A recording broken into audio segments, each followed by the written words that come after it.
Қайырлы күн баршаңызға, менің каналыма қош келдіңіздер. Бүгін сіздермен өте дәмді болып шығатын чебурекидің рецептімен бөлісетін боламын. Видеоны міндетті түрде соңына дейін көріңіздер. Керекті ингредиенттердің тізімін осы видеоның астында описаниеда жазып қалдыратын боламын. Ал енді бастайық. Ең алдымен бізге ыстық қайнап тұрған су қажет болады. Оған тұзымызды саламыз. Тұзымыз ерігенше жақсылап араластырамыз. Күнбағыс майын құямыз. Тағы да араластырамыз. Дайындап алған сұйық массамызды ұнымызға қосамыз.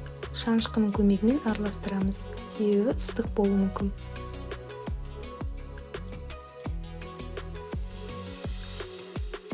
Қолға жабыспайтын жұмсақ қамыр елеп аламыз.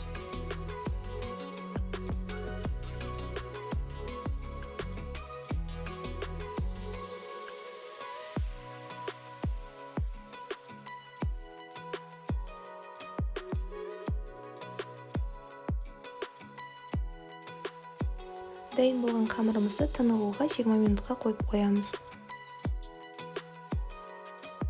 Енді қамырымызды өз қалауыңыз бойынша бірнеше бөліктерге бөліп аламыз.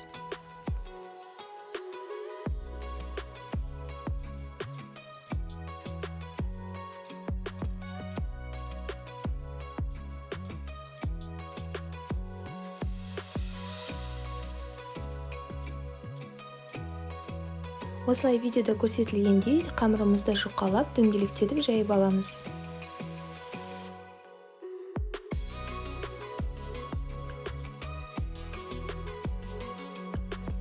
Салмасын дайындап алдым. Салмасында менде тартылған ет, ұсақтап туралған пияз, және де дәміне қарай тұз, бұрыш, және де кішкене су қостым, сочный болу үшін.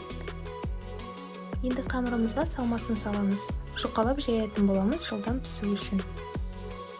Қамырымыздың шеттері пісірген кезде ашылып кетпес үшін, жақсылап бекіту үшін осылай сулап шығамыз. Егер де сізде қамырды кесуге арналған ирелек құралыңыз болса, сол арқылы кесіп шықсаңыздар болады. Менде ондай құрал болмағандықтан шеттерін осылай вилканың көмегімен басып шығатын боламын. Қалған қамырымызды дәл солай түйіп шығатын боламыз.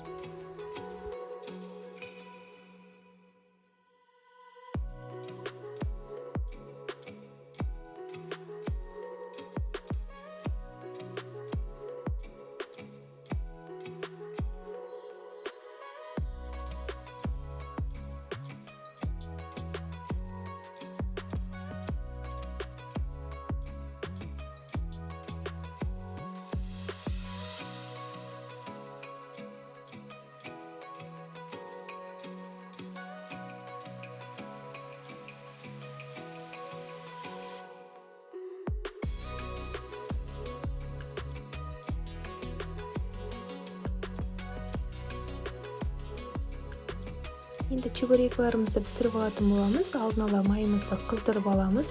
Және де орташадан сәл төмендеу отта пісіріп алатын боламыз, екі жағынан қызарғанша.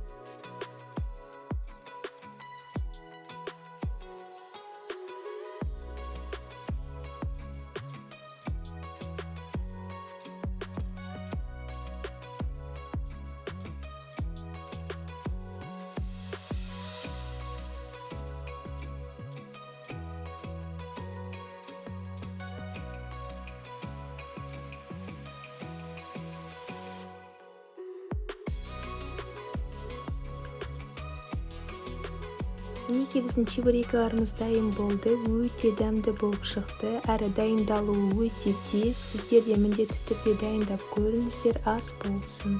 Ал егер де сіздерге менің видеом ұнаса, лайк басып, комментарий жазуды ұмытпаңыздар.